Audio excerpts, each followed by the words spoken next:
Pour me présenter un peu, parce que vous m'avez un peu aperçu ou entendu hier, mais vous ne savez pas forcément qui je suis.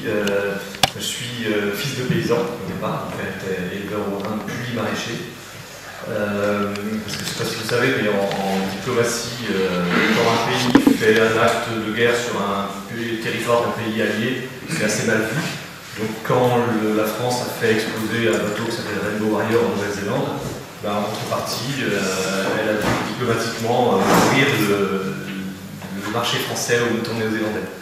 Donc l'élevage au vin à la fin des années 80 s'est effondré en France à cause de ça. C'est utile à savoir. Donc mon père est devenu maraîcher après. Et moi je suis agronome de formation. J'ai été conseiller dans une chambre d'agriculture, en agriculture dite conventionnelle. Je vais revenir sur ce terme tout à l'heure. J'ai ensuite travaillé dans un groupement d'agriculture bio, donc en agriculture bio. Donc, en tant que conseiller, en tant que technicien, j'ai évolué dans les pratiques. J'ai fait moi-même une transition dans ma façon de voir l'agriculture. Et puis, j'ai ensuite été pendant 8 ans un des coordinateurs de la FNAB, la Fédération nationale d'agriculture bio, où je suivais notamment le dossier des politiques agricoles. Évidemment, c'est moi, techniquement, qui ai écrit les actuelles aides à la bio qui existent en France. Et je suivais également le dossier des semences. Et à cette époque, j'étais d'une part des experts français auprès de Bruxelles sur les semences bio, et d'autre part, j'ai été un des créateurs du réseau Semences Paysannes, que certaines connaissent peut-être. Et ensuite, depuis une dizaine d'années, j'ai changé un peu, je suis devenu anthropologue, mais je reste agronome quand même si ma compétence technique s'érode forcément, je suis plus sur le terrain, donc je suis moins bon que je n'étais il y a 20 ans. Mais pour l'instant, je considère que je suis encore à peu près agronome. Si jamais je commence à dire trop de bêtises, je changerai d'avis. Mais je suis aussi devenu anthropologue. Et ça m'a amené à un autre regard. Donc aujourd'hui, j'écris des livres, je fais des conférences, des formations, etc. Et je vais donc... ma préoccupation, c'est comment est-ce qu'on peut changer l'agriculture. Et alors, un truc important, je vais peut-être vous surprendre un peu, mais j'aime bien, pour planter le décor, rappeler ou vous informer que l'agriculture n'existe pas. Bon voilà, on a terminé la conférence. Alors, quand je dis l'agriculture n'existe pas, je ne dis pas qu'il n'y a pas d'agriculture. Je dis simplement qu'elle n'existe pas au singulier.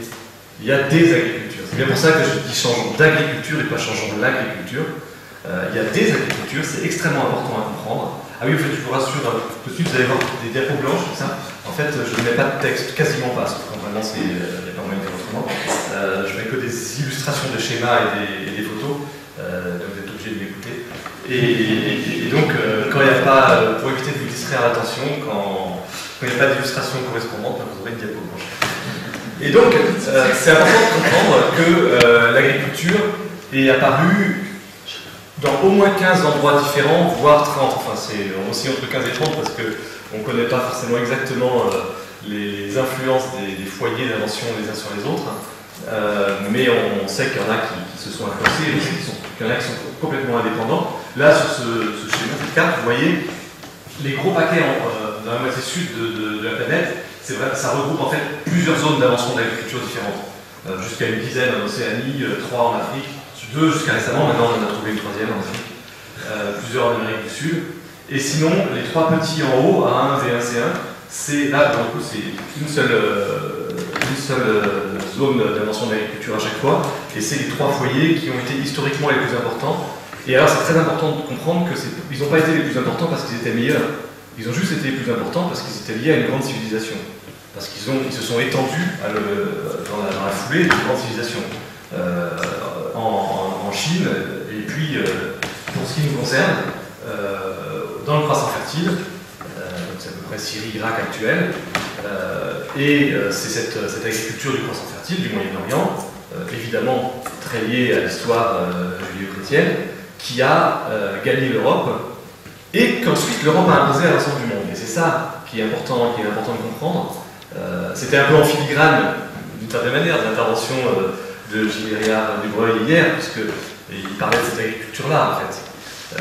C'est l'agriculture dont on est familier, c'est l'agriculture qu'on a imposée à l'ensemble du monde, avec tous les travers qui ont été évoqués hier. Et c'est cette agriculture-là que moi j'appelle l'agriculture conventionnelle. Alors pourquoi est-ce que je l'appelle conventionnelle? C'est juste parce que c'est très réducteur de l'appeler industrielle, chimique, intensive, productiviste. Tout ça, elle l'est parfois pas du tout. Il y a beaucoup de malentendus sur ces mots. Et opposer industriel, paysan, chimie, pas chimie, enfin, faire des oppositions binaires, c'est pas du tout la bonne manière de se poser la question de l'agriculture. En fait, il faut comprendre qu'il y a plusieurs manières différentes de concevoir l'agronomie à la base, c'est-à-dire les fondements de l'agriculture. Et c'est pas juste des fondements qui seraient universels et qu'on aménagerait en temps avec plus ou moins de chimie, plus ou moins industriel, etc. Il n'y a pas un axe unique, il y a un buisson. Et dans ce buisson, nous on a choisi une branche, mais on peut en choisir d'autres. Et pour comprendre comment ça fonctionne, il est important de comprendre, pour comprendre comment on peut éventuellement faire évoluer nos choix, il est important de comprendre pourquoi est-ce qu'on a choisi de mettre en œuvre l'agriculture telle qu'on l'a mis en œuvre en Europe. Et alors juste je précise pourquoi je l'appelle conventionnel, c'est pas moi qui ai inventé le terme, mais c'est un terme qui me convient bien parce que ça veut dire que c'est l'agriculture qui fait convention aujourd'hui dans les institutions internationales, tout simplement. C'est juste une description, il n'y a pas de jugement, c'est simplement l'agriculture qui fait convention aujourd'hui et ça veut bien dire ce que j'évoquais tout à l'heure, le fait que c'est celle qui aujourd'hui domine le monde. Alors cette agriculture conventionnelle, avant de démarrer, j'ai juste une illustration de ça. Je ne sais pas si ça est-ce que vous diriez, tiens, on a ici un très bel exemple d'agriculture bio. Non, a priori non. Certains diraient par rapport au règlement européen, ça pourrait, mais bon, spontanément, vous voyez bien quand même que non, c'est pas ça que vous pensez quand vous pensez à la bio. Donc en fait, instinctivement, vous voyez bien que la question, c'est pas une question de chimie, parce que là, il y a de la chimie. Là, on voit de la poussière, on voit du gigantisme, de la surmécanisation, on voit des caractéristiques de l'agriculture conventionnelle, effectivement, mais il n'y a pas de question de chimie, là. Et la question, elle est vraiment sur les bases agronomiques. D'abord, c'est de ça qu'il faut parler pour ensuite se poser des questions sur le sol, sur la chimie, sur plein d'autres aspects, sur l'emploi. Après, il y a plein de questions qu'on peut dérouler une fois qu'on a compris les grandes structures. Alors, je suis obligé de passer un petit peu de temps, je vais faire aussi un peu une histoire de l'agriculture, mais par rapport à hier, c'est complémentaire, il n'y a pas tellement de divergence entre nos deux interventions, c'est surtout un autre angle d'approche. Moi, je vais faire sous l'angle technique. Comment s'est construite l'agriculture conventionnelle? D'abord, elle est apparue dans une région où on faisait des céréales à paille en culture sèche, qui sans doute se prêtait bien à ce qu'on mette une seule plante par parcelle. Je dis sans doute parce que je me méfie du déterminisme. Hier, quelqu'un parlait de Jared Diamond. Jared Diamond a fait un travaux très intéressant, mais ce qui est, pour moi qui suis à la fois agronome et anthropologue, donc un peu les deux angles de vue qu'on retrouve pas mal chez Diamond, je trouve que c'est quelqu'un qui... Enfin, en gros, une page sur deux, je dis « Waouh, c'est super intéressant ça !» Et une page sur deux, je me dis « Oh non, c'est pas vrai !» Il raconte énormément de bêtises. Mais il ouvre aussi énormément de portes passionnantes. Donc c'est très stimulant à lire, mais il faut le lire avec un peu de précaution. Et lui, il voit un côté très très déterministe à la manière dont cette agriculture a conquis le monde. Moi, je me méfie beaucoup du déterminisme. Mais bon, il se trouve que, pour des raisons peut-être géographiques, climatiques, cette agriculture, à son départ, s'est basée sur ce qu'on appelle des cultures pures. C'est-à-dire une seule plante par parcelle. Et ça, c'est étonnant, parce qu'en école d'agronomie, ou d'agriculture, à différents niveaux, quels que soient les niveaux d'études, on ne décode jamais le fait qu'une plante par parcelle, c'est un choix technique très particulier. Moi, j'ai toujours eu l'impression, jusqu'à ce que je découvre par moi-même, que l'agriculture, c'était des cultures pures par définition. Alors en fait, pas du tout. De tous les foyers d'invention de l'agriculture qu'on connaît, il y en a un seul qui est basé sur les cultures pures, c'est le nôtre. Tous les autres sont basés sur d'autres fondements agronomiques. J'y reviendrai tout à l'heure. Ensuite, une autre caractéristique de cette agriculture conventionnelle, c'est qu'elle s'est construite, structurée dans la civilisation gréco-latine. Et je ne remets pas en cause tous les côtés passionnants d'Aristote qui nous ont été évoqués hier après-midi par le père Emmanuel sur l'aspect philosophique. Je ne connais pas assez pour pouvoir juger, mais ça m'a l'air vraiment passionnant ce qu'il nous disait hier. En revanche, sur le plan mathématique et logique, Aristote a posé les bases, disons structurées, parce que c'était déjà dans la pensée grecque avant lui, les bases d'une pensée qu'on appelle le réductionnisme scientifique, qui a causé beaucoup de dégâts. Le réductionnisme scientifique, le terme de réductionnisme a été utilisé d'ailleurs par Emmanuel hier. Le réductionnisme, c'est le fait de réduire les choses à des modèles simples, de simplifier et en simplifiant de perdre une partie des informations. Et le réductionnisme scientifique, donc, qui est la pensée d'Aristote, enfin, qui a été mis à plat par Aristote et qui a irrigué la pensée occidentale jusqu'à la fin du XIXe et qui est encore profondément ancré en nous. Nous, on a encore cette façon de penser, malheureusement, culturellement, mais les scientifiques ont évolué, les chercheurs ont évolué, heureusement. Cette pensée, c'est l'idée qu'on va réduire le monde à des modèles simples, qu'on va pouvoir tout mettre en équation simple. Je rajouterais simpliste. C'est une vision action-réaction, un problème, une solution. Ou, peut-être ça vous parlera, c'est l'idée que le tout n'est que la somme des parties. Il suffit de couper un problème en petits morceaux, on recolle les morceaux à la fin et c'est bon, on a la solution. On sait aujourd'hui que c'est complètement faux, on sait aujourd'hui que le tout est plus que la somme des parties. Mais c'était la pensée qui a dominé. Et l'agriculture conventionnelle, comme toutes les sciences, comme toutes les pratiques humaines dans cette société qui était réductionniste, s'est construite autour de ça.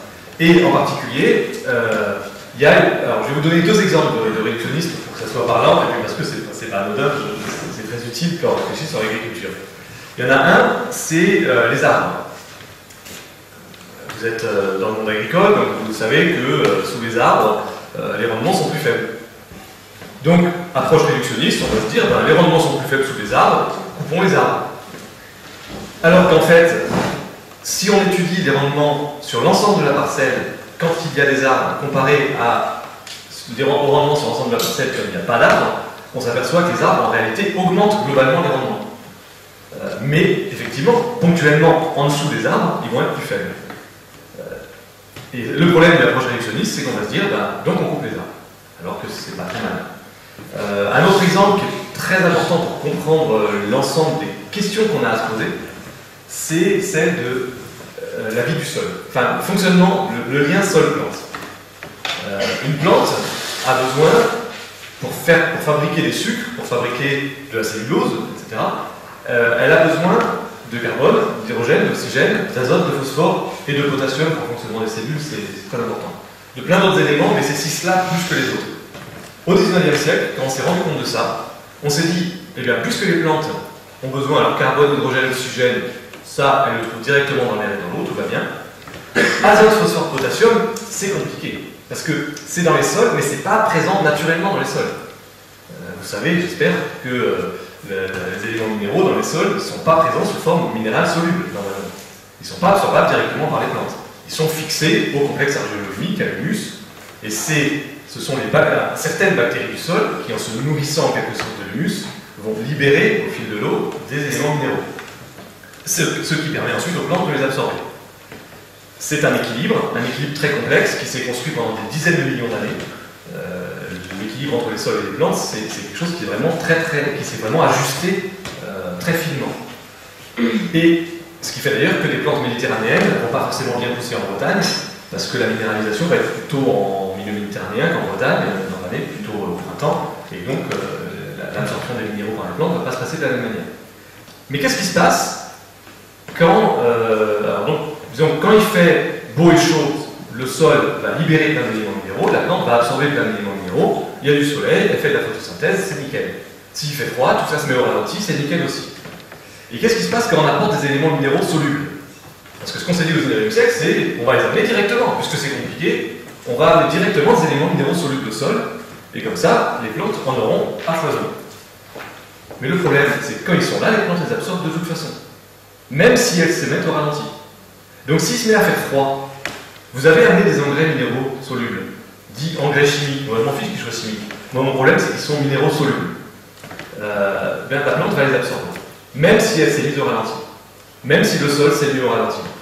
Et donc vous vous retrouvez avec une plante qui a une sève gorgée d'éléments minéraux, alors qu'elle a mis sa photosynthèse au ralenti et qu'elle n'en utilise plus qu'une toute petite partie. C'est à peu près comme si vous preniez un garde-manger, vous le remplissiez à ras-bord et vous laissiez les plantes bien grandes ouvertes. Il ne faut pas s'étonner s'il y a des maladies, des parasites qui vont s'installer là-dessus. Avec les engrais minéraux solubles, on a rendu les plantes fragiles.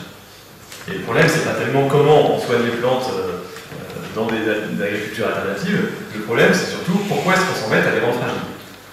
Parce qu'il ne faut pas rêver, nos ancêtres sont pas bêtes, ils ont choisi des plantes qui sont robustes. Après des millénaires de sélection, on a des plantes cultivées qui sont robustes. Si vous passez de la cétrille dans un champ de blé, alors la première fois, si vous n'avez pas l'habitude, vous connaissez la cétrille. Vous griffez, quoi, c'est un désherbage mécanique. La première fois, on ne veut pas trop se retourner parce qu'on a l'impression qu'on a carrément saccagé la culture. Mais on revient 2 jours après, on s'aperçoit que le blé est en parfait état et il n'y a que les herbes indésirables qui ont été arrachées. Parce qu'évidemment, le blé qu'on a sélectionné est bien plus robuste que les herbes indésirables. Alors, une autre caractéristique de cette agriculture conventionnelle, c'est, et ça se relie d'ailleurs pas mal avec ce qui a été dit hier, c'est le fait qu'elle est basée, notamment depuis cette fameuse révolution de la Renaissance et des Lumières, sur une vision complètement élitiste des savoirs. L'idée que les savants savent et les paysans, c'est des pecnos. Les paysans, ils ne savent pas. Et c'est que ça se retrouve très nettement dans les académies. Moi, je trouve qu'en anthropologie, j'ai étudié la question concernant la musique. Il y a un musicologue qui s'appelle Luc Charles-Dominique qui a travaillé là-dessus, qui a montré par des travaux historiques que comment l'académie de musique et l'académie de danse ont été créées sciemment pour détruire la confrérie des ménétriers. C'était une confrérie très organisée, avec un roi des ménétriers nommé par le roi de France, enfin c'était pas de la rigolade. Et cette confrérie, c'était des gens du peuple qui savaient pas lire et écrire, mais qui étaient de formidables musiciens. Et les académies ont été créées pour rapatrier ce savoir et cette autorité, cette légitimité dans les mains de l'aristocratie, notamment avec cette idée que pour faire de la musique, il fallait savoir lire et écrire. Et le truc qui est encore obsessionnel en France, l'idée qu'il faut faire du solfège avant d'apprendre la musique, ce qui est absurde. Le solfège est très utile comme norme pour partager ce qu'on doit faire, mais c'est pas du tout nécessaire pour l'apprentissage de la musique. Et il y a eu donc ce rapatriement du savoir dans l'aristocratie, puis ensuite chez la bourgeoisie, etc.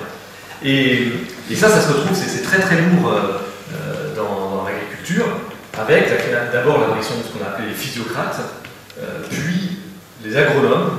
Physiocrate, ça avait le mérite de dire crate à la fin, donc aristocratie, une élite. Agronome, c'est plus neutre comme terme, mais c'est la suite. Et cette idée que les agronomes savent et vont expliquer aux paysans. Et ça, c'est très lourd. C'est moins lourd en Angleterre. En Angleterre, ils ont beaucoup mieux reconnu les savoirs paysans qu'en France. Et cette vision élitiste des savoirs, combinée à l'approche réductionniste, a donné quelque chose qui est absolument au centre de l'agriculture conventionnelle. Et là, on retombe sur un débat qu'on a eu hier, mais plus sous l'angle des semences, des productions végétales. Je reconnais que pour les animaux, c'est plus complexe. C'est la question de la sélection. Pour les animaux, on a encore gardé une part de sélection chez les paysans. Pour autant, il y a quand même aussi eu une centralisation et une façon de la concevoir qui est discutable. Je pourrais m'en expliquer. Mais pour les végétaux, c'est encore plus flagrant. Et en fait, on a construit des modèles génétiques sur la base de ces savoirs scientifiques qui sont les seuls qui comptent, n'est-ce pas?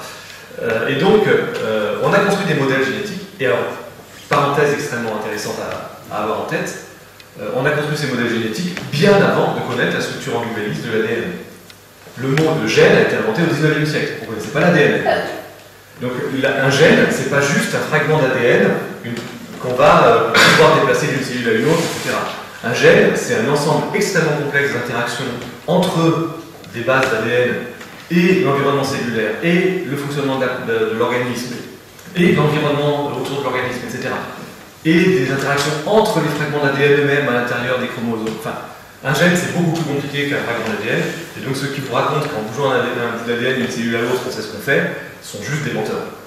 D'ailleurs, c'est des gens qui font du bidouillage de biologie moléculaire, qui promeuvent les OGM, mais les généticiens, proprement dit, c'est-à-dire ceux qui font de la recherche fondamentale, sont quasiment tous opposés à ce qu'on sorte des OGM des labos. Et ils en font dans les labos, ils en ont besoin, c'est utile pour faire de la recherche. Mais par contre, ils sont hostiles à ce que ça sorte des labos.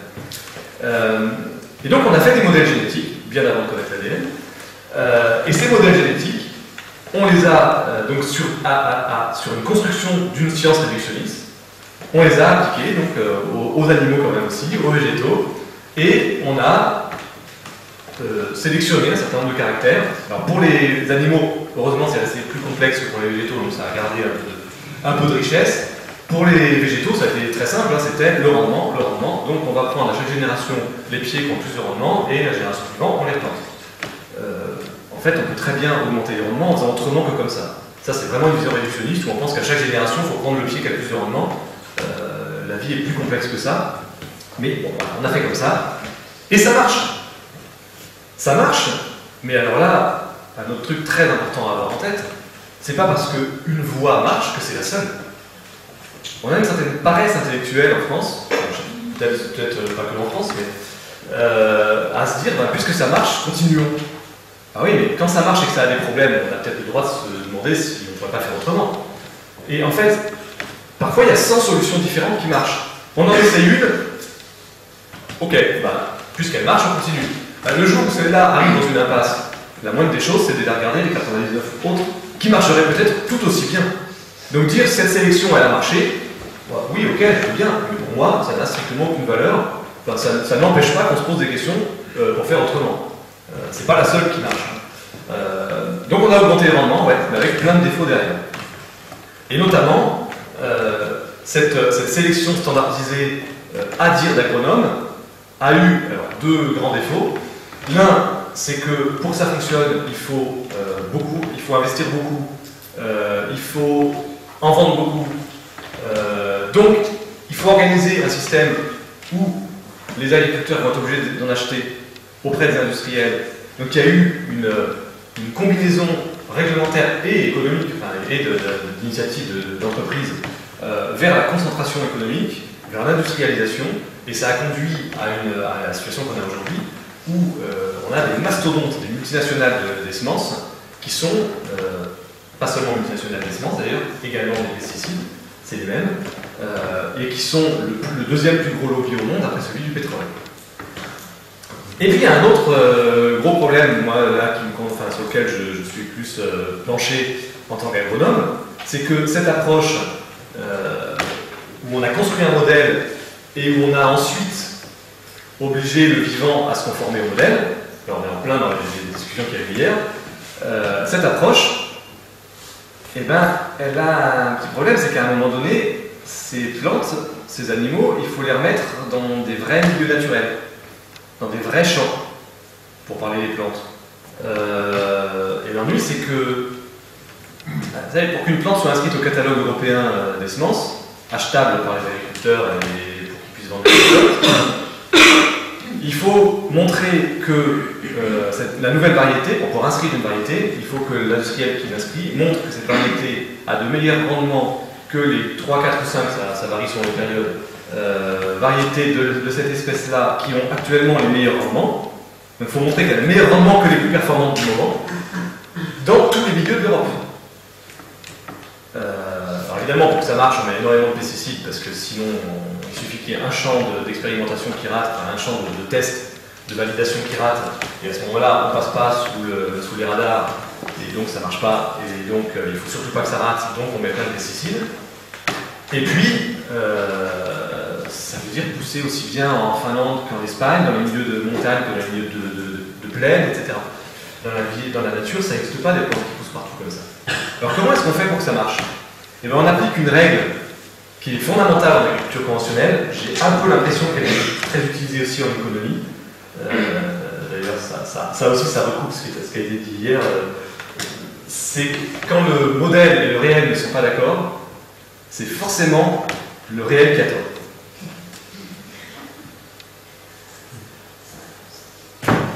Dans cette vision du monde, le réel doit se plier au modèle. Et donc en agriculture, qu'est-ce qu'on fait? On artificialise le milieu. On va amener donc, les fameux engrais minéraux solubles, dits chimiques, mais moi je m'en fiche que ce soit chimique, c'est pas ça la question.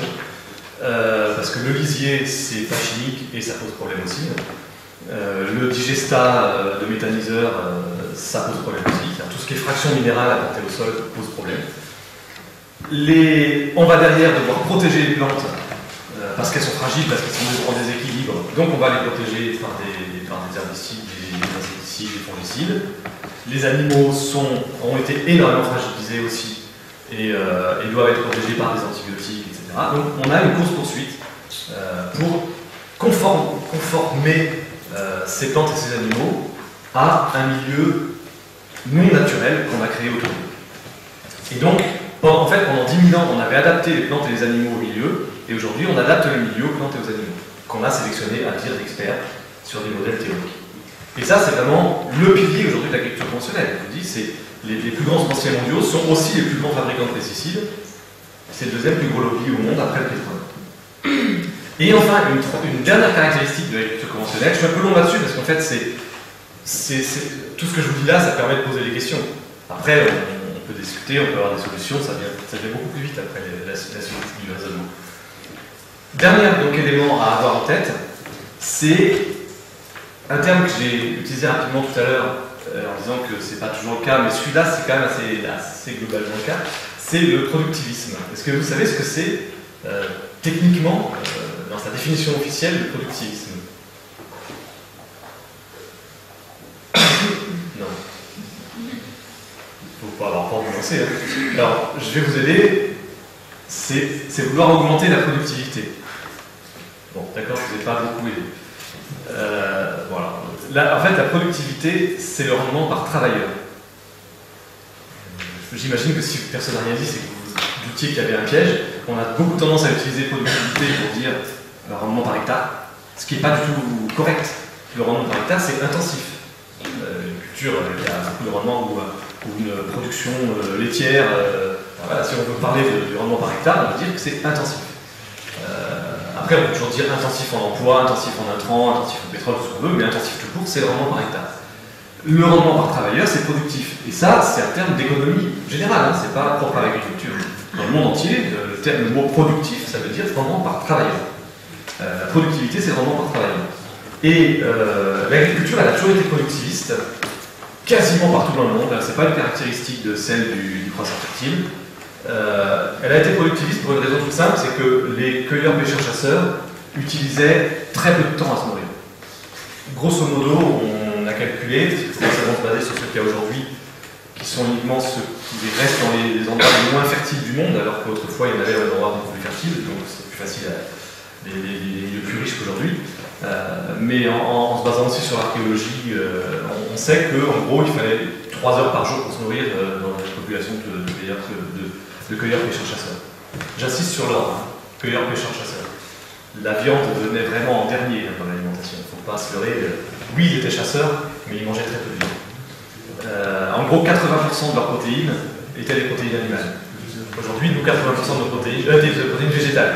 Nous, 80% de nos protéines sont des protéines animales. Donc, simplement, quand vous dites qu'il passait 3 heures à se nourrir, c'est qu'il passait 3 heures à chasser, préparer la nourriture et manger, ou 3 heures à manger dans la... Ah non, oui, pardon. À obtenir de quoi se nourrir. Oui, pas 3 heures à table. L'autre a dit 3 heures à table. Non, il y avait besoin de 3 heures par jour pour trouver de quoi se nourrir, pour acquérir de quoi se nourrir. Alors que les agriculteurs, vous savez bien, on travaille toute la journée. Et donc il y a eu un problème de disponibilité de main-d'œuvre pour faire autre chose, tout simplement. Là où les sociétés d'avant l'agriculture chacun était polyvalent et pouvait passer une partie de sa journée à faire autre chose, à faire du tissage, à faire plein de choses. Dans les sociétés agricoles, il a fallu spécialiser et il a fallu en fait libérer des bras. Il a fallu libérer du temps. Et quand un agriculteur peut nourrir 2 personnes, ça veut dire qu'il y a une personne sur 2 qui va faire autre chose. Quand un agriculteur peut nourrir 50 personnes, ça veut dire qu'il y a 49 personnes sur 50 qui vont faire autre chose. Donc dans le premier cas, vous avez 50% des gens qui font autre chose, dans le deuxième cas, vous avez 98% des gens qui font autre chose. Ça change beaucoup. Et donc, augmenter la productivité, c'est ce qui a permis de développer plein d'autres activités, et c'était nécessaire. Et à ma connaissance, toutes les agricultures l'ont été, au moins à une période, et la plupart pratiquement tout le temps. Et c'est ce qui a permis de construire les premières cités-États, c'est ce qui a permis de construire les pyramides, c'est ce qui a permis de construire les cathédrales. Hein.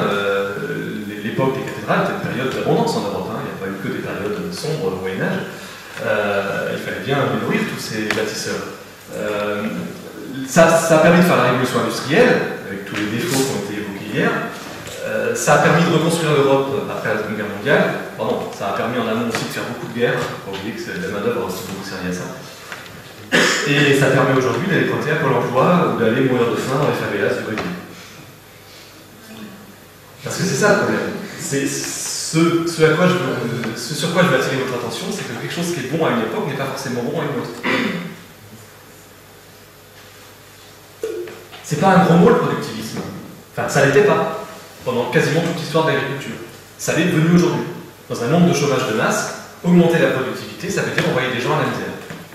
Et donc, dans une vision comme celle qui a été évoquée hier, de solidarité et de reconnexion globale de la société et de milieu, c'est juste pas tenable. C'est juste même intolérable. Et ça reste quand même un élément très, très structurel dans l'agriculture. Et donc, il faut vraiment faire attention avec la mécanisation. La mécanisation a permis, d'une certaine manière, en bénéfice collatéral, d'améliorer les conditions de travail. Et ça, il faut le garder, évidemment, il ne faut pas le remettre en cause. Il y a même des productions où il faut encore mécaniser et améliorer les conditions de travail, je pense au maraîchage, par exemple. Mais en réalité, le but premier, c'était pas ça. Le but premier de la mécanisation, c'était juste, d'abord, de libérer les bras, parce que je ne crois pas que les pharaons ou les seigneurs du Moyen-Âge avaient un grand souci des conditions de travail de leurs esclaves et de leurs serfs. Et ensuite, il y a des travaux historiques qui ont aussi montré ça, à partir du fin 18e et 19e siècle, la mécanisation motorisée a clairement été développée dans le but d'une concentration économique, pour permettre une standardisation, une homogénéisation et une construction d'empire industriel. C'est pas par hasard. Et donc, ok pour la mécanisation quand elle améliore les conditions de travail, mais attention à ne pas confondre les différents éléments. Il faut toujours bien serrer les questions qu'on se pose. Donc maintenant qu'on a balayé un peu ces différents aspects de ce qu'est l'agriculture conventionnelle, il y aurait plein de choses à dire, mais je suis obligé de dire quelques mots sur les impasses. Je vais passer rapidement parce que je pense que vous les connaissez, mais il y en a que vous ne connaissez pas forcément toujours très bien. Celle des pesticides, je pense que vous la connaissez globalement. Ce qui commence à se savoir plus et qui ne se disait pas encore jusqu'à récemment, c'est que les pesticides ne sont pas seulement présents dans les produits et dans les sols agricoles, mais ils sont présents dans l'ensemble des milieux. Les pesticides sont très volatiles, ils sont présents dans l'air, ils sont précurseurs de particules fines, ils se retrouvent également dans l'eau, ils se retrouvent dans l'ensemble des écosystèmes, et ils sont, c'est reconnu par le rapport qui est sorti cet été, l'une des 5 grandes causes d'effondrement de la biodiversité actuellement. Donc là, il y a un truc, il faut le regarder en face. Ensuite, il y a l'aspect qui n'est pas souvent abordé, et alors là, qui pourtant est vraiment fondamental, c'est celui de se poser la question, à la base, structurellement, pourquoi est-ce qu'on mange? Là, je vous ai perdu, là. Pour vivre. Oui, mais pourquoi est-ce qu'on a besoin de manger pour vivre? Pour avoir de l'énergie, exactement. Il y a plein d'aspects dans le repas. Il y a une dimension sociale qu'on peut relier à une dimension spirituelle. C'est pas pour rien qu'il y a qu'on engrasse avant le repas.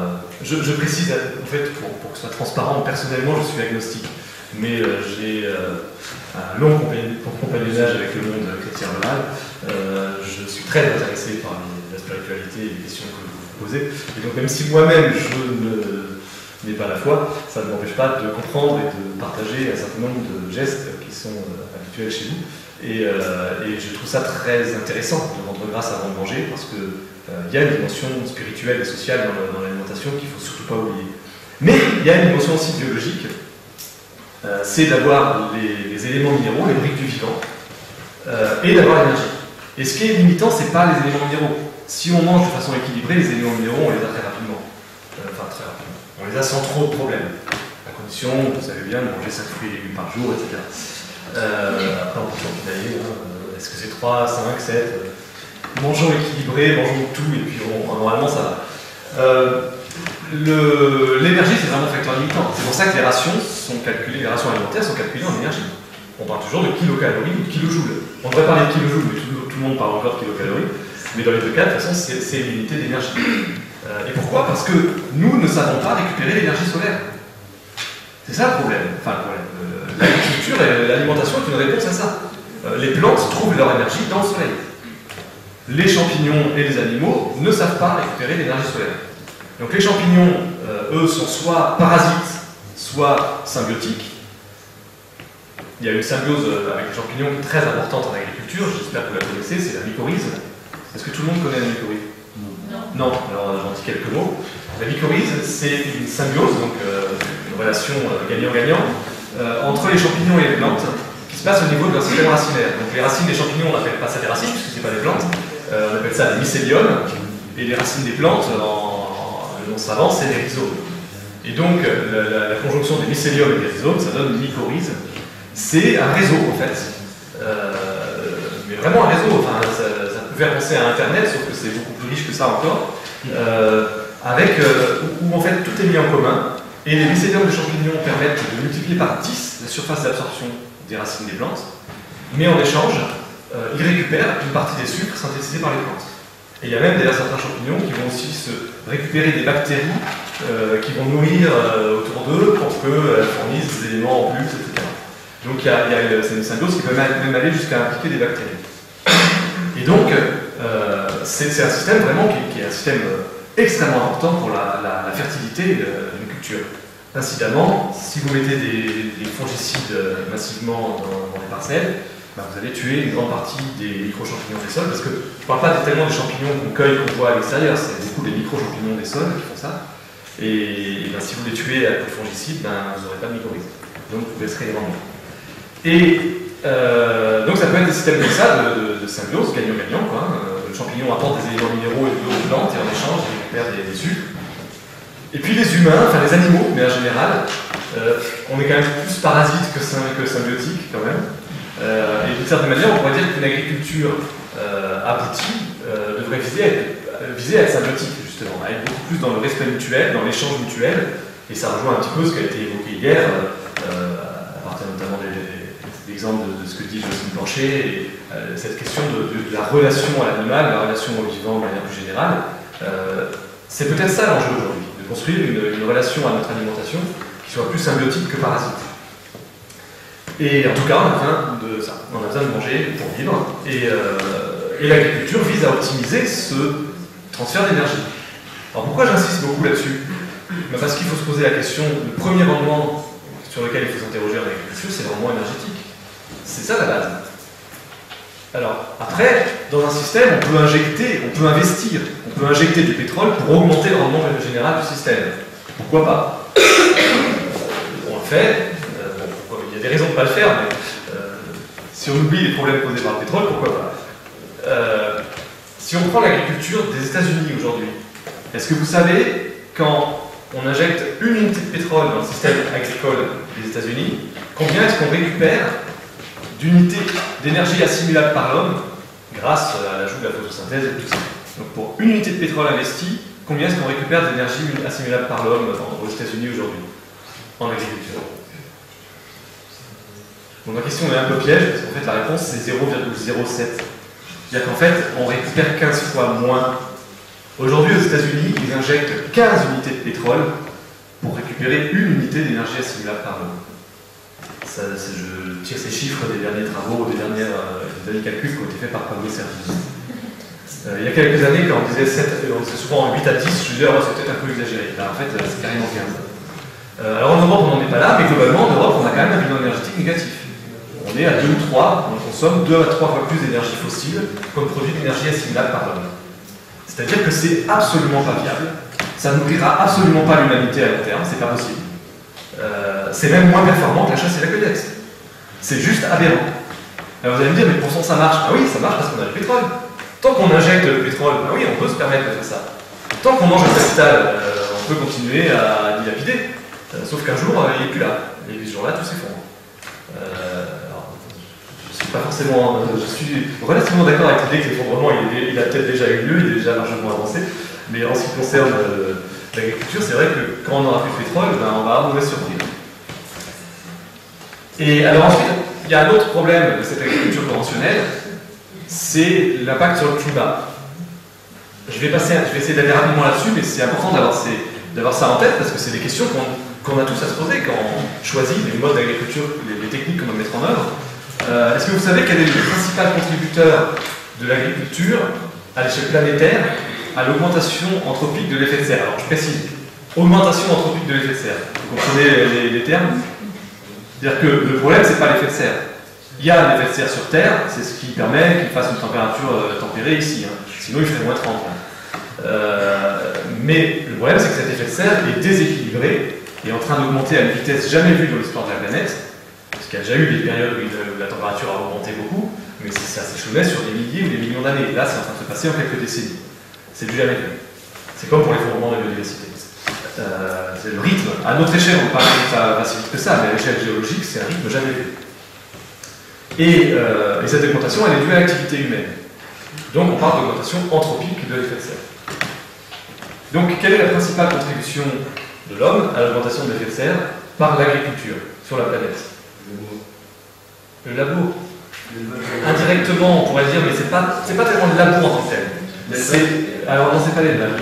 En fait, c'est ce qu'on appelle globalement le changement d'affectation des sols, c'est-à-dire le défrichage et le retournement des prairies. Mais c'est pas seulement l'acte du labour. Il y a une focalisation chez certains sur le labour que je ne comprends toujours pas.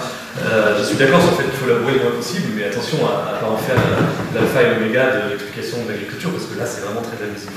Par contre, le problème, c'est pas le moment où on laboure, qui effectivement va libérer du CO2, mais c'est le fait de transformer une prairie en culture qui, sur plusieurs années, va continuer à libérer du CO2, même si vous ne labourez plus après.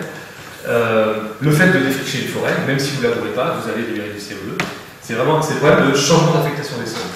Et évidemment, le truc le plus parlant, c'est la déforestation, qui va se faire par des feux en Amazonie en ce moment, ou en Indonésie pour l'huile de palme, qui se fait plus par la voie mécanique en Afrique centrale. Il y a plein de feux en Afrique australe en ce moment, mais c'est des petits feux plus de savane que de forêt, hein. C'est pas du tout comme en Amazonie, contrairement à ce que certains ne savent pas. En Afrique centrale, c'est le point chaud de déforestation actuellement sur la planète, mais pas point chaud au sens feu, mais au sens c'est là qu'on y va à coup de bulldozer et de tronçonneuse. Et donc ça, il faut arrêter. Mais retourner les prairies, c'est très mauvais aussi. On est aussi concerné en Europe. Ça libère du CO2 et ça déstocke complètement à long terme, c'est une catastrophe. Après, en Europe, alors il y a un autre facteur qui est plus important encore que celui-là en Europe, parce que nous on n'a pas trop de forêt tropicale en Europe, donc même en retournant les prairies, c'est pas le facteur principal, le changement d'affectation des sols pour nous. Pour nous, le facteur le plus important, c'est toujours pas l'élevage. Excuse, il faut que je le remette. C'est le.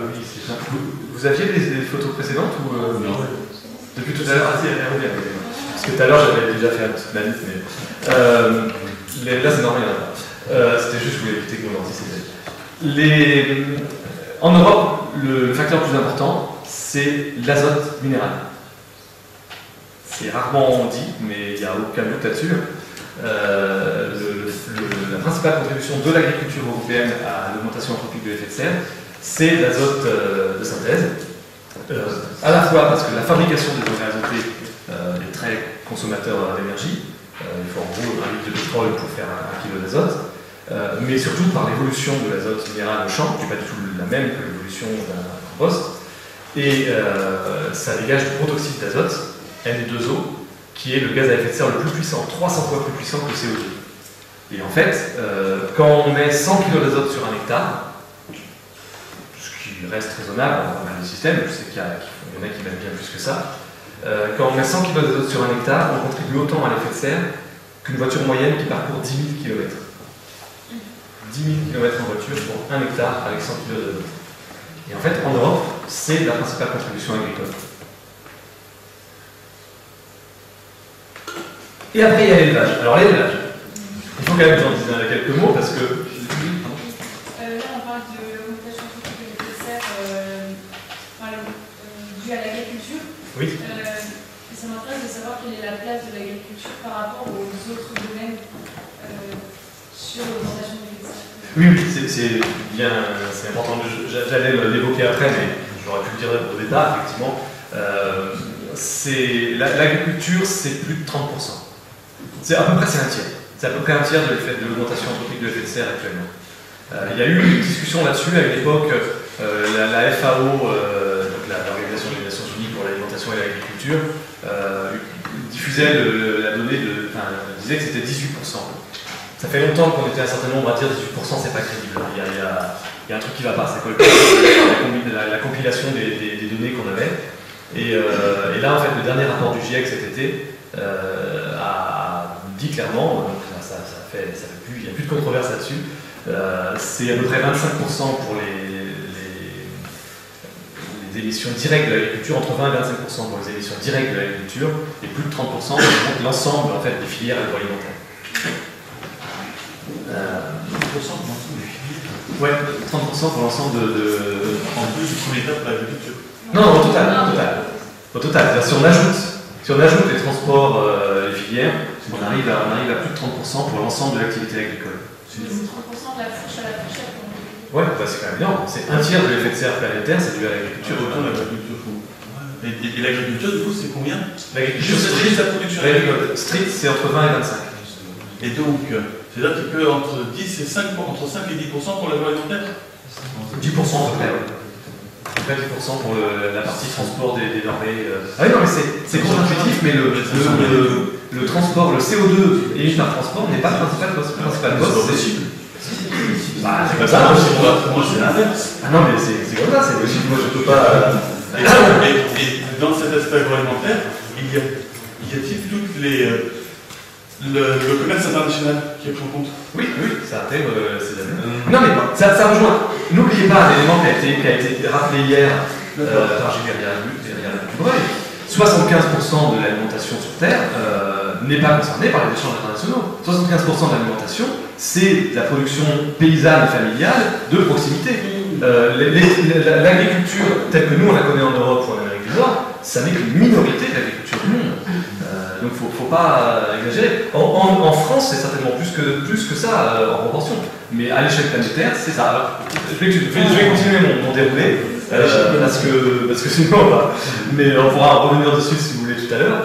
Et donc, n'empêche que quand même, globalement, à l'échelle planétaire, l'agriculture, c'est en modifiant l'agriculture, on peut impacter un tiers de l'augmentation anthropique de l'effet de serre, ce qui est énorme. Ça veut dire qu'on a un pouvoir d'action qui est formidable et qui est très encourageant. Et alors, quand même, je reviens sur l'élevage, j'y arrivais, parce que donc le troisième poste, c'est l'élevage, le deuxième en Europe, après les engrais azotés, mais troisième au niveau mondial, et il se dit des choses assez discutables dessus, parce que je vous ai rappelé tout à l'heure que les prairies, si on les retourne, ça a des stocks de carbone, donc il faut les garder. Autre raison pour garder les prairies, c'est qu'il ne faut pas regarder que l'aspect effet de serre, il faut regarder l'ensemble des questions du vivant, notre vision globale, c'est la biodiversité. Autant dans les régions, en Amazonie par exemple, la biodiversité c'est la forêt. Alors la forêt, effectivement, comme ça a été rappelé, avec une dimension dynamique, avec des clairières, des friches qui vont repousser, etc., avec toute une intervention complexe, toute une histoire complexe, mais c'est la forêt. Alors qu'en Europe, les endroits où il y a le plus de biodiversité, c'est pas les forêts, c'est les prairies. Et il y a même une étude allemande qui a trouvé plus de biodiversité dans les prairies allemandes, dans certaines prairies, que dans la forêt amazonienne. Et c'est même le lieu le plus riche, c'est les frontières prairies-forêt. En fait, c'est les lisières. C'est là qu'il y a le plus de biodiversité. De toute façon, il faut une diversité. Si on veut il faut plein de milieux naturels différents, donc il faut de tout, et il faut garder les prairies. Et puis il y a stock du carbone. Donc, pour entretenir les prairies, il faut bien des animaux. Et de toute façon, il y a une question un truc fondamental. En Europe, normalement, s'il n'y avait pas d'humains, il y aurait des prairies. Avant que les humains arrivent en Europe, il y avait des prairies. Ce n'était pas que des forêts. Des prairies qui étaient entretenues par des grands troupeaux d'herbivores sauvages qui migraient avec un chargement instantané important le temps qu'ils étaient là, et puis ils se déplaçaient. C'est par un chargement instantané important qu'on a une dynamique de prairie qui peut se maintenir au fil des siècles. Aujourd'hui, on n'a plus de grands troupeaux d'herbivores sauvages, nos ancêtres les ont tous exterminés. Les vaches, c'est tout petit à côté. Je ne sais pas si vous voyez les cerfs, vous voyez les wapitis en Amérique du Nord, c'est beaucoup plus gros qu'un cerf européen. Même les wapitis sont petits à côté des mégacéros qu'on avait en Europe avant. Donc voilà, la faune qu'on a maintenant, elle est petite à côté de ce qu'il y avait autrefois. Et puis on ne peut pas avoir des troupeaux migrateurs, parce qu'il y a des routes, il y a des villes, l'Europe est anthropisée, on n'est plus en situation sauvage. Donc il faut bien des animaux pour entretenir ces prairies. Or, je reviens sur ce que j'ai dit tout à l'heure. C'est pas par hasard si j'ai insisté sur la notion d'augmentation anthropique de l'effet de serre. Pour bien savoir de quoi on parle. Si on parle dérèglement climatique, c'est flou. augmentation anthropique de l'effet de serre, c'est précis. C'est bien dû à l'homme. Donc ce qu'il faut calculer de la part des animaux, c'est la différence entre ce qui se passe aujourd'hui et ce qui se passerait s'il n'y avait pas d'humains. S'il n'y avait pas d'humains en Europe, on ne serait pas dans une situation où il y a 0 animaux. On serait dans une situation où il y a plein d'herbivores, de ruminants sauvages, qui émettraient du méthane. Donc, l'effet de l'homme, c'est pas le méthane émis par les animaux actuellement comparé à 0. L'effet de l'homme, c'est le méthane émis par les animaux actuellement comparé à ce qu'il y aurait si c'était des animaux sauvages. C'est pas tout à fait le même différentiel. Et si on compare à ce qu'il y aurait si c'était des animaux sauvages, eh bien on s'aperçoit très vite que de l'élevage à l'herbe, c'est 0 contributeur à l'effet de serre, à l'augmentation anthropique de l'effet de serre. De l'élevage à l'herbe sur une densité cohérente avec l'entretien à long terme des prairies. Le seul élevage qui pose problème, c'est l'élevage industriel, c'est l'élevage en sol.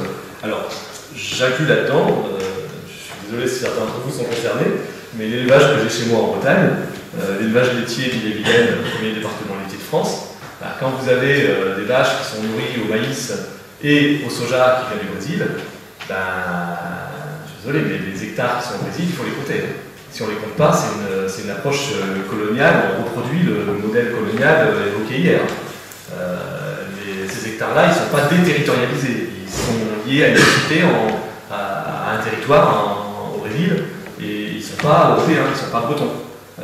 Donc si on les accapare pour nourrir notre bétail, d'une part, c'est de l'appropriation de terres à l'étranger, ce qui n'est pas très correct, et d'autre part, c'est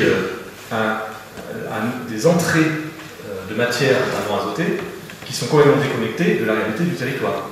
Et donc là, on a des élevages qui sont quand même sur une densité qui n'est pas cohérente avec un entretien naturel des espaces bretons. Mais par contre, si on réduit, si on repasse à un élevage à l'herbe, il n'y a plus aucun problème. Quand je dis à l'herbe, je ne veux pas dire qu'il ne faut pas donner du tout de maïs et du tout de céréales aux vaches. C'est juste rester dans des quantités raisonnables. Et donc en fait, ce qui pose problème, c'est ça, c'est cet élevage-là. Celui-là, oui, il est catastrophique pour la planète, ça, il n'y a aucun doute. Mais il est catastrophique pour tout, il est catastrophique pour les animaux. Repensez, là encore, aux travaux de Jocelyne Porcher, ça c'est juste intolérable en termes de conditions de vie des animaux. Et puis c'est intolérable aussi en termes de conditions de vie des éleveurs. D'ailleurs, est-ce que c'est encore des éleveurs? Quand on élève, c'est qu'on fait monter. C'est intéressant d'ailleurs, je trouve, j'avais pensé à ça hier, par rapport à la relation homme-animal. Le mot élevage n'est pas anodin. Élever, c'est faire aller plus haut. Il y a une question, il y a l'idée d'un cheminement ensemble. Quand on fait ce genre de production, on n'élève pas les animaux, on les exploite, c'est tout. Ça, par contre, il n'y a aucun problème. Et donc là, j'ai mis quand même quelques données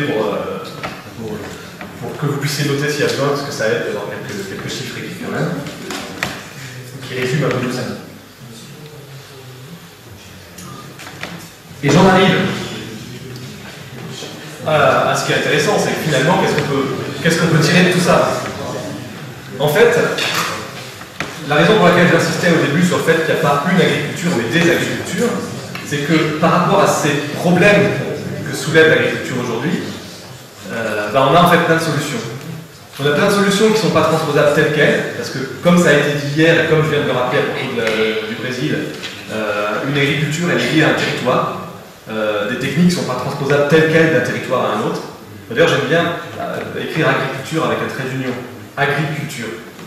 L'idée que c'est un lien entre une technique et une culture anthropologique, et le fait que l'agriculture, c'est un lien entre une société et un territoire. Donc on ne peut pas transposer telle quelle, mais on peut quand même s'inspirer. C'est quand même ça l'idée de la recherche scientifique, c'est quand même ça qui est un des génies humains, c'est d'aller s'inspirer, d'aller comparer, d'aller trouver des idées. Et notamment, d'aller voir ce qui se passe, puisque tous les autres foyers d'invention de l'agriculture étaient, par exemple, pas basés sur des cultures pures, est-ce qu'on ne pourrait pas partir sur d'autres bases agronomiques? Là, c'est, je ne sais pas si vous voyez bien, c'est au Bangladesh. Alors, on imagine facilement la civilisation du riz comme étant une civilisation où on ne fait que du riz. En fait, vous savez combien ils font de cycles végétaux dans l'année, là-bas? Nous, on a un cycle de céréales. On va pouvoir faire un cycle de céréales dans l'année. Là-bas, ils en font 2 ou 3. Là, en l'occurrence, là où j'ai pris ces photos, c'est dans le delta du Bras-un-Poutre, et ils font 3. évidemment. On voit ils font 3 récoltes par an. Et évidemment, ils ne vont pas faire 3 fois du riz dans l'année, ils font plein de cultures différentes. Et ils font aussi des cultures textiles, parce que l'agriculture, c'est aussi amener des matériaux de construction, d'habillement, etc. Mais quand ils font du riz, alors c'est une agriculture qui a été quand même complètement déstructurée par la colonisation britannique, hein, mais ils essayent de retrouver des modèles anciens. Et là, vous voyez peut-être quand même un peu les différences de couleurs. Vous voyez les animaux qu'on voit derrière, c'est des petites chèvres, elles sont petites en plus. Hein. Donc les parcelles ne sont pas grandes. Vous avez, même quand ils font du riz, ça va être des petites parcelles, de variétés différentes. Et quand vous avez, mettons, la variété qui est au milieu, qui est un peu plus sombre, mettons, au hasard, qu'elle soit plus adaptée à une année où il manque d'eau, où il n'y a pas beaucoup d'eau. Et puis la variété qui est au-dessus, elle est adaptée à une année où il y a plein d'eau, où il pleut beaucoup, la mousson est abondante. Ben, si la mousson est abondante, la variété du milieu ne va pas donner grand-chose, mais c'est pas grave, parce que l'autre donne plein pot. Et inversement, s'il fait sec. Et comme en plus ils ont une quarantaine de variétés différentes à cultiver dans ce village-là, adaptées à plein de situations différentes, à des sols différents, etc., et en fait, c'est une assurance tout risque. Ils sont sûrs d'avoir au moins quelque chose qui va marcher. Ils ne vont pas spéculer pour se dire « Ah ben cette année je parie là-dessus et je vais essayer de gagner plein d'argent », parce que s'ils se plantent, ils se plantent. Par contre, ils ont une assurance tout risque. Et alors, si on pousse plus loin le raisonnement, ben c'est ce qui est à la base de quasiment toutes les agricultures dans le monde à part la nôtre, c'est des cultures associées. Ce qu'on appelle des cultures associées, par opposition aux cultures pures, c'est-à-dire plusieurs plantes en même temps, dans la même parcelle, il y en a 13. J'étais débutant à l'époque, c'était il y a 25 ans, je n'ai pas pensé à reprendre une photo dans la même parcelle quelques mois plus tard. Je suis sûr que quelques mois plus tard, c'était plus que 13 photos. C'était plus que 13 plantes. Mais déjà, là, il y en avait 13, c'était en début de saison des pluies. Et en fait, quand vous avez plein de cultures différentes comme ça, il y a plein d'avantages. Je vais passer rapidement, mais déjà, vous voyez sans doute, je ne sais pas s'il y a une lumière, vous voyez peut-être à droite, au-dessus de mon doigt, il y a un pied de maïs. Il y en a un autre ici à côté de Gogonkui. Si vous avez une maladie qui est adaptée au maïs, qui va vouloir aller d'un pied à l'autre, elle va devoir traverser 2 mètres de jungle. Parce que pour elle, tout ce qui rentre, c'est de la jungle. Une maladie adaptée au maïs, elle n'est pas adaptée à l'IA, au bongo, au niébé, au riz, etc. Donc c'est une manière formidable de limiter le développement des maladies et des parasites. Ensuite, quand on a une culture associée comme ça, vous savez, il va y avoir ce qu'on a appelé des auxiliaires. Notamment si on a des haies, on va avoir des prédateurs de parasites de certaines des cultures qui vont pouvoir être hébergés par d'autres cultures. Donc elles se combinent comme ça. Vous allez aussi avoir un truc qui est fondamental et qui répond à un enjeu énorme dont je parlais tout à l'heure. C'est que quand vous avez plein de cultures dans la même parcelle, forcément dans le lot, vous allez avoir des légumineuses. Et vous savez que les légumineuses sont des plantes qui, par une symbiose, là encore, avec des bactéries au niveau de leurs racines, sont capables de capter l'azote atmosphérique et de le transformer en azote organique. En azote organique, c'est-à-dire en azote stable, qui va ensuite être libéré au fil du temps par la vie du sol normale. Et donc, quand vous avez des légumineuses dans une parcelle, vous n'avez pas besoin d'apporter de l'azote minéral. Je ne comprends pas comment on a inventé en Europe ce besoin d'apporter de l'azote minéral. Il n'y a pas besoin. On met des légumineuses. Et les légumineuses, on en a un choix énorme dans tous les milieux de la planète. Il n'y a aucun endroit sur Terre où on n'a pas de légumineuses qui puissent pousser. Donc c'est pas un souci en fait. Et ça amène à un raisonnement qui est hyper important et qui reconnecte aussi à des choses qui ont été dites hier. C'est que, en fait, sur la question de la fertilité du sol, il faut penser fertilité et pas fertilisation. Quand on pense fertilisation, on est dans cette approche réductionniste où on pense que moi, paysan, moi, agronome, je sais ce qu'il faut apporter au sol et à la plante, et je vais calculer par des équations savantes ce que je vais apporter, et je suis le maître du vivant. La domination dans le sens de la maîtrise, de la prise de contrôle, et c'est moi qui décide. Alors que la fertilité du sol peut se régénérer par elle-même. Le paysan, il doit accompagner, permettre cette régénération. Et la fertilité, et non pas la fertilisation, non pas l'apport d'éléments, peut s'assurer parce que le sol est un milieu ouvert. Parce que sous le sol, il y a de la roche-mère. Quand vous avez des arbres, ils vont aller chercher dans la roche-mère ou dans les couches profondes, quand il n'y a pas de la roche-mère en tant que telle, vous allez toujours avoir des couches différentes, et les arbres vont pouvoir aller chercher par exemple du potassium, qui va ensuite être restitué aux couches supérieures du sol. Au-dessus du sol, il y a de l'air. Donc de l'azote. Vous vous souvenez ce que ça représente dans l'air, l'azote, en proportion? C'est à peu près 80%. L'essentiel de ce qu'on respire depuis qu'on est né, c'est l'azote. Et en plus, c'est un cycle ouvert, donc il n'y a aucun problème. Le renouvellement de l'azote atmosphérique est illimité. Du moment que vous ne mettez pas les parcelles agricoles sous les cloches, l'air il circule et l'azote, vous en avez de façon absolument illimitée. Donc c'est comme ça qu'il faut raisonner la fertilité des sols. Alors là aussi, il y a un autre aspect pour lequel l'élevage est quand même utile, outre l'entretien des prairies, c'est que c'est pas évident de boucler le cycle du phosphore si on n'a pas un minimum d'élevage.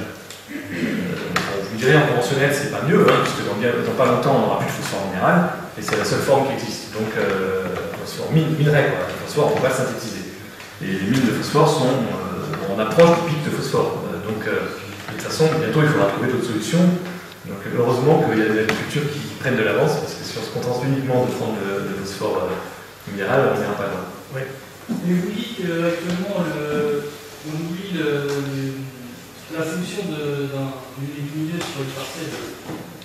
Mais sauf que depuis quelques années, même les céréaliers, par exemple en France, n'ont aucune utilité de la viande, par exemple. Ils sont quand même encouragés à en implanter pour fournir au sol de l'azote par la fixation symbiotique, justement.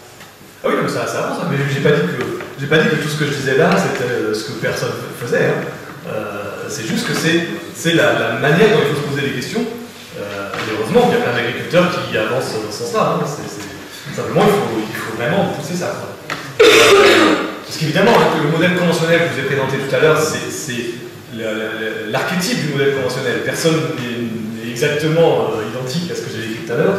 Et les solutions, personne n'est non plus arrivé à la solution idéale. Hein. Tout le monde est en chemin. Oui, enfin. Je propose qu'on n'ouvre pas trop le débat tout de suite, je vais finir, je vais boucler pour qu'on puisse ensuite débattre, à moins que ce soit juste un point d'éclaircissement sur... Mais en fait, tout ce modèle-là, il existait en fait juste après la guerre. Alors, non, je suis pas d'accord. Justement, et là, enfin, je reviens sur ce que je disais tout à l'heure, mais là on est déjà dans le débat, juste je reviens sur ce que je disais tout à l'heure. L'agriculture qu'on avait en Europe, même autrefois, même avant l'industrialisation, elle était basée sur des cultures pures, elle était basée sur une pensée réductionniste. Et donc elle avait des éléments en commun avec ça, c'est vrai, mais pas complètement. Pas complètement, et il y a vraiment une révolution à faire dans l'agriculture européenne. Après, tous les agriculteurs européens n'étaient pas forcément dans ce modèle-là, c'est vrai. Il y avait des paysans qui ont fait des cultures associées. Il y avait des paysans qui n'étaient pas dans cette norme. Mais la norme de l'agriculture européenne, depuis l'époque romaine, était basée sur les cultures pures et une approche réductionniste. Mais je suis d'accord sur le fait que tout le monde n'était pas dans la norme. Il y a toujours eu des gens qui faisaient autrement, et heureusement. Je propose qu'on garde les questions pour après, parce que je préfère finir de dérouler les explications pour qu'ensuite on ait tous les éléments et qu'on puisse discuter tranquillement. Donc dans les éléments intéressants des cultures associées, il y a cet aspect-là, et puis il y a aussi un aspect très important qui est la couverture du sol. Là je rejoins évidemment les préoccupations de ceux qui promeuvent le sans-labour. Un sol, il faut le labourer le moins possible et si possible pas, et surtout il faut le couvrir. Et il y a un gros enjeu aujourd'hui en termes d'érosion. Et dans l'agriculture associée, on va beaucoup mieux couvrir le sol. Et il y a un aspect qui est quand même important à avoir en tête, parce que c'est quand même une des bases de l'efficacité de l'agriculture. C'est, quand vous voyez ça, alors là vous voyez quoi là? Je ne vous demande pas de dire que c'est du maïs, je me doute que vous le reconnaissez, et en plus j'ai même écrit. Mais vous voyez quoi? La terre. De la terre nue. Et ça, en Bretagne, cette année, bon cette photo elle n'est pas de moi en l'occurrence, mais cette année j'aurais pu rajouter une photo de moi parce que c'est le 15 juin, le maïs était à ce stade-là, en Oreille-et-Vilaine. Ça peut varier un peu selon les années, mais. Donc ça c'est mi-juin. En juin, il se passe quoi au niveau astronomique? Il y a solstice d'été. C'est-à-dire que c'est la période de l'année où les rayons du soleil sont les plus énergétiques par l'inclinaison de la Terre à ce moment-là, et où la durée d'ensoleillement est la plus longue. Donc doublement le moment où il y a le plus d'énergie qui arrive sur le sol. Et on gaspille les 2 tiers de cette énergie sur du sol nu. Par rapport à ce que je disais tout à l'heure sur le rôle de l'agriculture de transférer l'énergie solaire en énergie assimilable par l'homme, c'est juste aberrant. Et c'est d'autant plus aberrant que le maïs n'a pas du tout été fait pour être cultivé comme ça. Le maïs ne vient pas du croissant fertile, le maïs vient d'Amérique centrale, où il était cultivé dans des systèmes de ce genre. Il y en a d'autres, hein, on parle toujours de la milpa, parce que c'est celui-là qui a été popularisé en Europe, mais il y a d'autres types de cultures associées. Alors ça ne veut pas dire qu'on peut transposer, hein. Parce que si vous mettez de la courge en Europe pour couvrir un terran, ça ne va pas trop marcher parce qu'elle ne va pas se développer plus vite que le maïs. Donc ça ne va pas servir à grand chose. Par contre, au Bénin, j'ai vu des gens qui faisaient de l'arachide entre les rangs de maïs. Et l'arachide se développait avant, ensuite ils récoltaient l'arachide au moment où le maïs commençait à son tour à se développer et à occuper le terrain et à étouffer l'arachide. Après, c'est plus un problème. Il faut trouver des choses. Ici, ça peut être faute de mieux pour l'instant, c'est qu'il y en a qui essaient d'implanter le maïs dans du trèfle. On va essayer de trouver des solutions pour avoir une couverture du sol, parce que c'est vraiment du gâchis de laisser cette énergie se perdre. Et en fait, ça explique pourquoi les cultures associées sont bien plus performantes à l'échelle planétaire. Enfin, c'est un truc qui est démontré depuis les années 70, et jamais personne n'a remis ça en cause. Les cultures associées ont de meilleurs rendements que les cultures pures. Si vous cultivez deux cultures dans deux parcelles séparées, ou les deux mêmes cultures mélangées sur une surface égale au total, comme vous l'avez dit avant, dans le cas où vous les mélangez, le rendement sera toujours supérieur. Et plus vous en mélangez, plus vous aurez de production de biomasse. Pour les raisons que je disais tout à l'heure, notamment, il y a plein de raisons, mais notamment la raison de meilleure optimisation des ressources du sol, et puis la raison d'optimisation de la rayonnement du soleil, et enfin celle de l'optimisation des conditions de l'année. Quand une culture ne marche pas bien une année, il y en a une autre qui va marcher à la place. Et si vous faites des cultures séparées, quand il y en a une qui ne marche pas bien, dans cette parcelle-là, ça va être flétri. C'est des rayons du soleil qui se perdent. Par contre, quand vous faites des cultures mélangées, quand il y en a une qui ne marche pas bien, le pied d'à côté qui, lui, est bien adapté aux conditions de l'année, il va prendre la place à la place du pied qui ne se développe pas. Donc quand vous mélangez les cultures, vous avez, quoi qu'il arrive, des cultures qui vont se développer, que l'année soit pluvieuse, pas pluvieuse, ensoleillée, pas ensoleillée, etc. Il y aura toujours une culture qui va profiter des conditions du milieu et occuper le terrain au détriment de celle qui ne se développe pas. Donc vous avez une qualité de production de biomasse qui est très supérieure. Il y a un gros défaut par contre, c'est que d'une année sur l'autre, on ne sait pas ce qui va marcher. Et ça, les filières, elles n'aiment pas. Quand elles ne savent pas d'avance planifier quel va être le volume des différentes productions, c'est pas simple. Donc il ne faut pas se leurrer, en Europe, c'est pas simple à mettre en place. Ne serait-ce que pour ça. Il y a plein d'autres raisons. Globalement, pour avancer, ce vers quoi il faut essayer de tendre, c'est de remettre tout ça en lien. Ça rejoint complètement ce qui a été dit hier. Recréer un lien complet entre les humains, le territoire, l'agriculture, la nature, le vivant.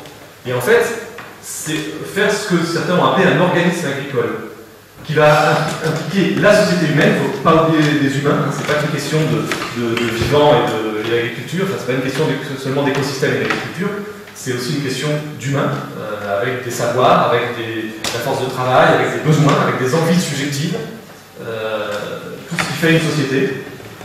C'est évidemment les écosystèmes naturels, et puis tout ce qui est agricole, qui est un peu entre les deux. Et tout ça doit être en lien. Et ce qui est important, c'est pas les flèches vers le milieu, ce qui est important, c'est les flèches sur les côtés, et il y a des flèches dans tous les sens en fait. Et c'est ce qu'on appelle une approche systémique ou holistique, qui s'oppose à l'approche réductionniste dont je parlais tout à l'heure. Et en fait, c'est intéressant parce que toutes les sciences européennes à la fin du 19e ou au début du 20e sont devenues systémiques. Il n'y aurait pas de vidéoprojecteur si la physique n'était pas devenue systémique. La relativité, la physique quantique, c'est complètement systémique. La médecine, la recherche médicale est devenue systémique. La médecine de vie, pas toujours. Quand un médecin vous dit un symptôme, un médicament, ça c'est réductionniste. Par contre, quand il vous dit un symptôme, je suppose que c'est telle maladie, c'est déjà davantage systémique. S'il considère l'ensemble de votre organisme, c'est encore mieux. Mais en tout cas, la recherche médicale, elle est devenue systémique. Et donc, l'ensemble des sciences européennes sont devenues systémiques, et même l'agriculture a commencé à prendre ce virage-là, mais ça s'est interrompu. Il y a une main là qui s'est levée, c'est juste une précision là. Juste une précision. Est-ce que la partie de systémique a-t-il été créée de façon systémique justement? Alors oui, c'est vrai qu'il y a le terme d'insecticide systémique, enfin de pesticide systémique qui est utilisé plutôt les herbicides. Non, là pour le coup c'est une autre définition, c'est vrai que c'est gênant. Dans ce cas-là, c'est systémique dans le sens où ça va dans l'ensemble de l'organisme ciblé. Et donc c'est pas du tout systémique au sens de la démarche scientifique.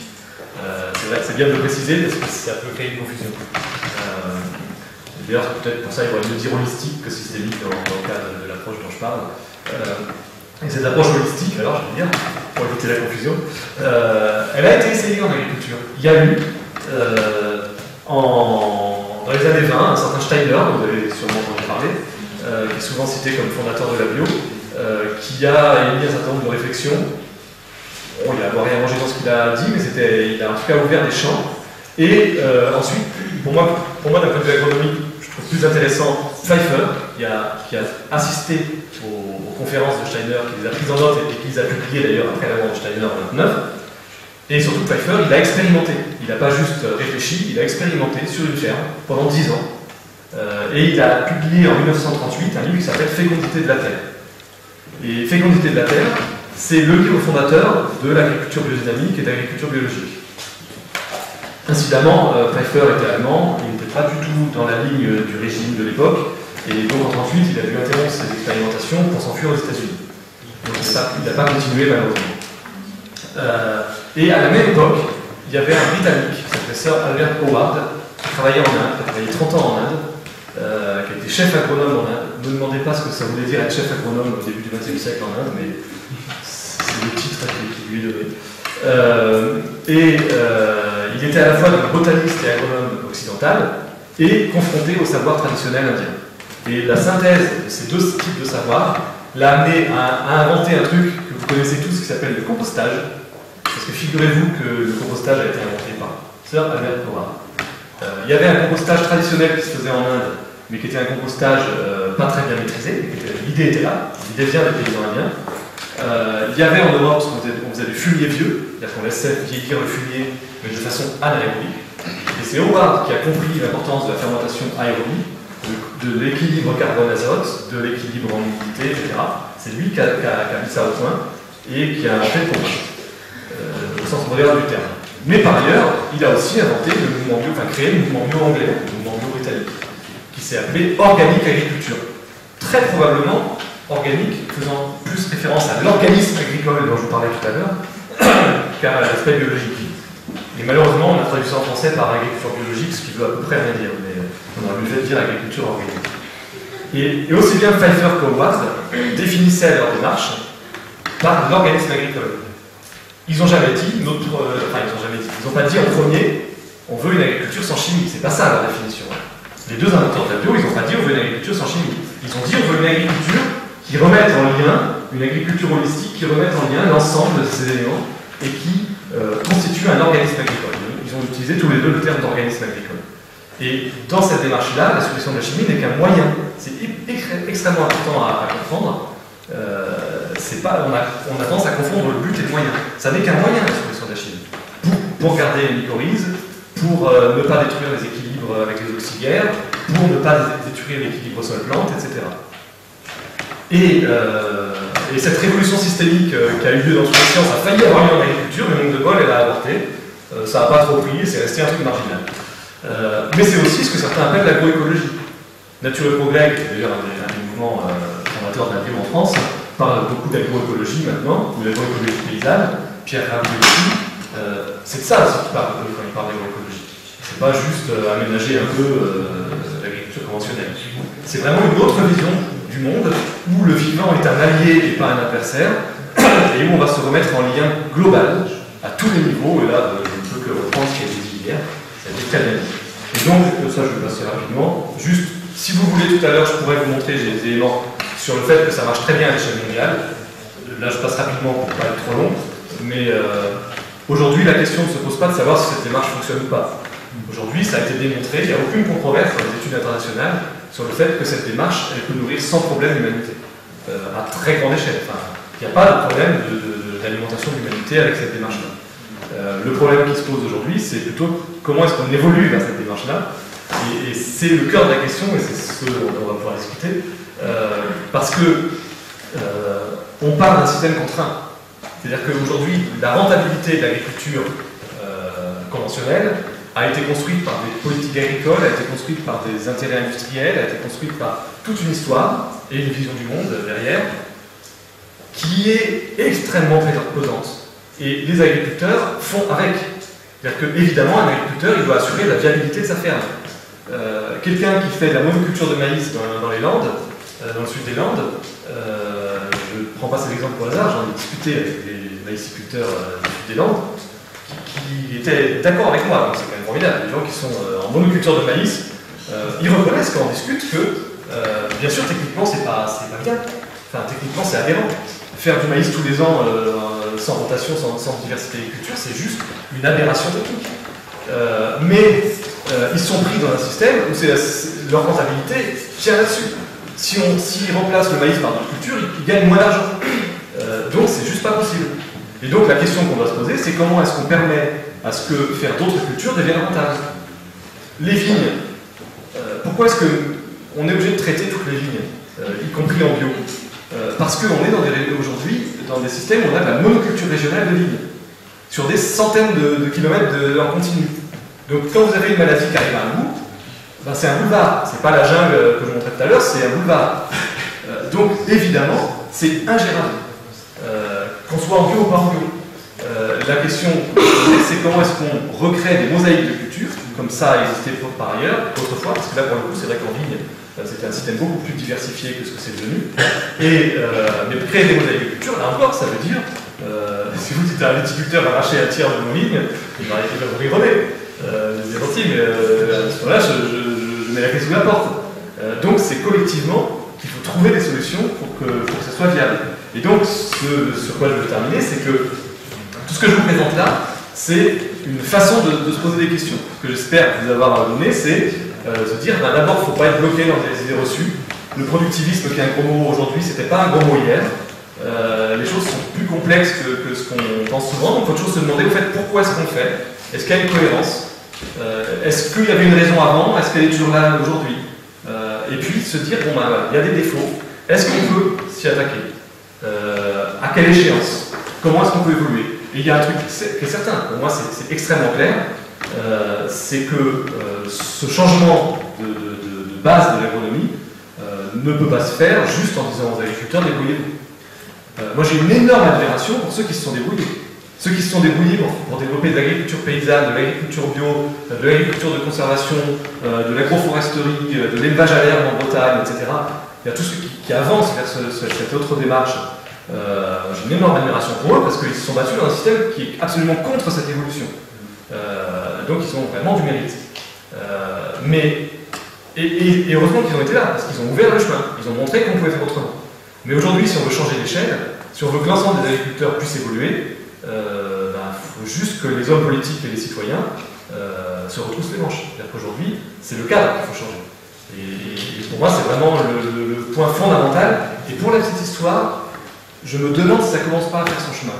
Je ne suis pas trop optimiste quand même, mais il se trouve que je suis à titre bénévole administrateur de l'association Agir pour l'environnement, qu'on s'est impliqué dans le débat qui va peut-être vous faire hurler sur les périmètres de protection des riverains contre les pesticides, la fameuse arrêté de la maire de Langouette, pas très loin de Langouette, je le connais. Et nous, avec Agir pour l'environnement, ce qu'on dit, c'est oui, il faut un périmètre de protection, parce qu'il y a une réalité de présence des pesticides qui n'est pas seulement la dérive, qui n'est pas seulement le brouillard de traitement, mais ça ne peut être abordé qu'en accompagnant les agriculteurs pour gérer le fait qu'ils auront une partie de leur récolte qui ne pourra pas être vendue telle quelle parce que la COP ne veut pas de blé avec des herbes indésirables dedans, parce qu'il y aura des baisses de rendement, et tout ça, ça doit être accompagné. Et nous, on demande à ce qu'il y ait des moyens financiers. Et là, je sais qu'il y a quelques députés qui viennent nous déposer un amendement au budget de la finance, au projet de la finance, pour intégrer une expérimentation là-dessus. Donc bon, peut-être que ça va finir par avancer. En tout cas, pour moi, c'est fondamental. Tant qu'on se contente de dire aux agriculteurs débrouillez-vous, on n'avancera pas. Donc, il y a un problème, mais c'est une responsabilité collective et ça rejoint encore ce qu'on dit depuis hier, c'est-à-dire qu'il y a une unité du vivant, il y a une unité de la société humaine aussi. Et si on veut que l'agriculture change, c'est à toute la société d'être solidaire.